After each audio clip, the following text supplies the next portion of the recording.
Hello, this is Lady Boulay, and I hope you're having a wonderful day. Thank you for your support. Thank you for subscribing to the channel. Thank you for your thumbs up, for your comments, and thank you for sharing the videos. Thank you for all you do to support the channel. And yes, we are commanded to love one another, whether we want to or not, or whether we agree with each other or not. Celebrate good times, come on. Da da da da da da da da. Okay, y'all, excuse my bad singing, but I'm in the best of moods. I'm celebrating with Dr. Pepper Zero and pork rinds and hot sauce. I am glad that somebody finally handed Donald Trump his arse, because he has been running around here bullying people and telling lies for the longest. So finally, he met his match. Nobody knew it was going to be this woman, but okay. It was this woman. I watched it, and it was just a joy to see somebody check him on everything. So of course, if Donald Trump was going to lose that debate, somebody was going to have to take the weight for it. And I've just found out who it is. Aside from the obvious winner, who cleaned his clock, none other than the Vice President of the United States, Kamala Harris. Whether she's black or not, whether she's biracial or not, whether she's Indian or not, she won that debate. But this is who they're blaming it on. This woman's name is Laura Loomer. Trump allies blame Laura Loomer for his erratic debate performance. This is what he gets. Okay, so this Laura Loomer has been flouncing around for the last few months or so. I don't know who she's supposed to be, but they say she outs Trump. Well, obviously, she was not the right person to consult with or to do debate prep with.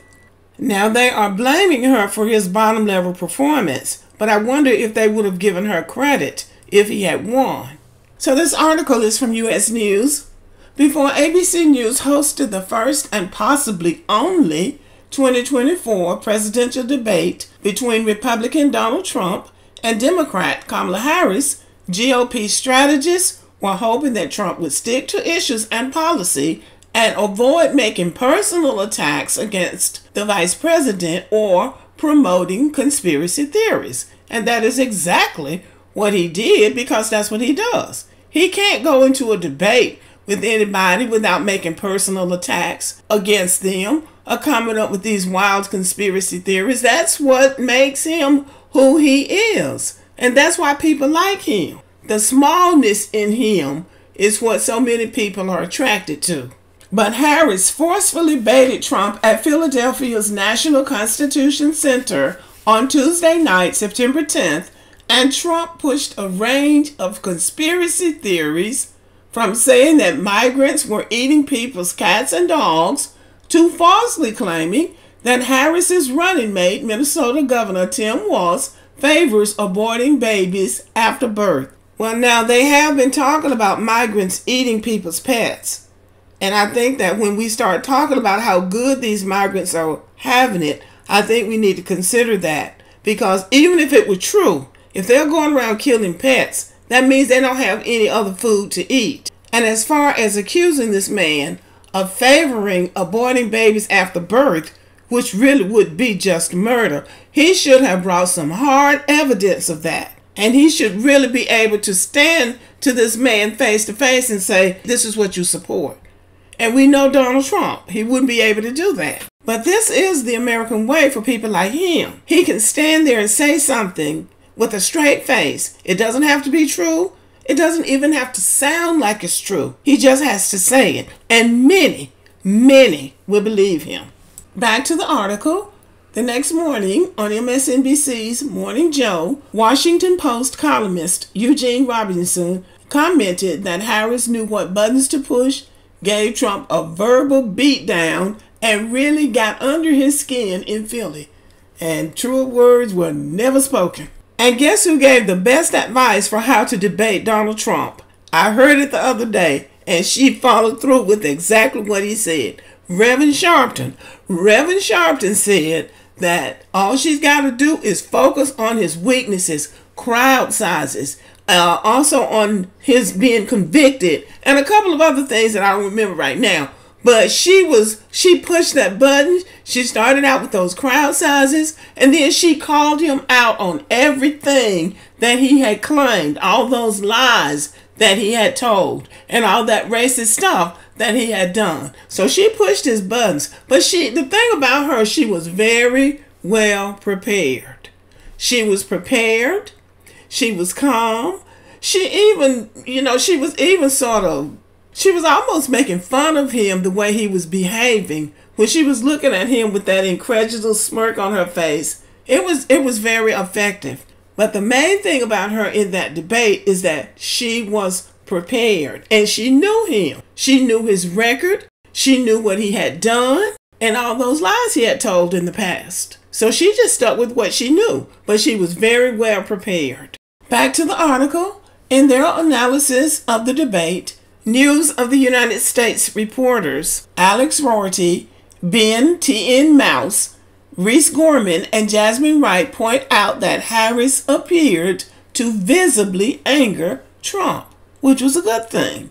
A GOP source described by the journalist as someone close to Trump acknowledged that the debate didn't go well for the former president. That's an understatement. It went horribly for the former president.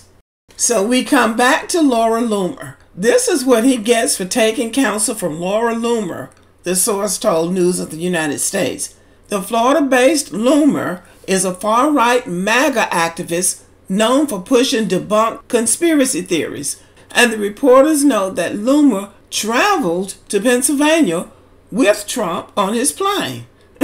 So apparently that was a bad mistake. Senator Mark Wayne Mullen, Republican Oklahoma, claimed that debate moderators David Muir and Lindsey Davis were unfair to Trump and that he had to debate 3 people. See, that's what they're also adding now. When he won, when they thought he beat Joe Biden, it was all fair.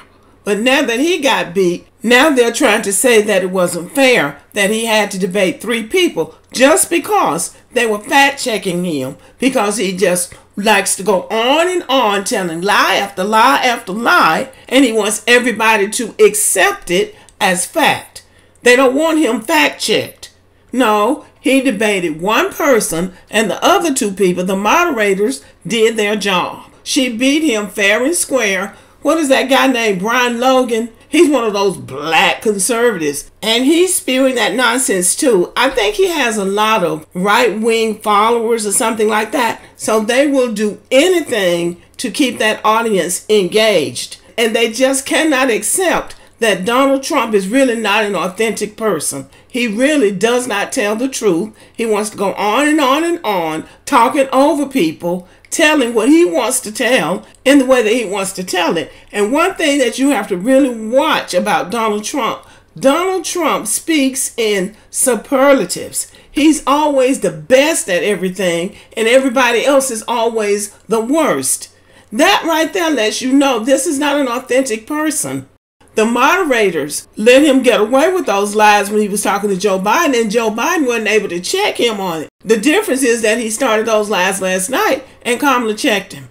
So he lost. That's all there is to it. It's nobody else's fault. He lost. The end. And as for people who keep coming on here talking about Kamala's not black, Kamala's not black, I don't care if she's black or not. I'm black.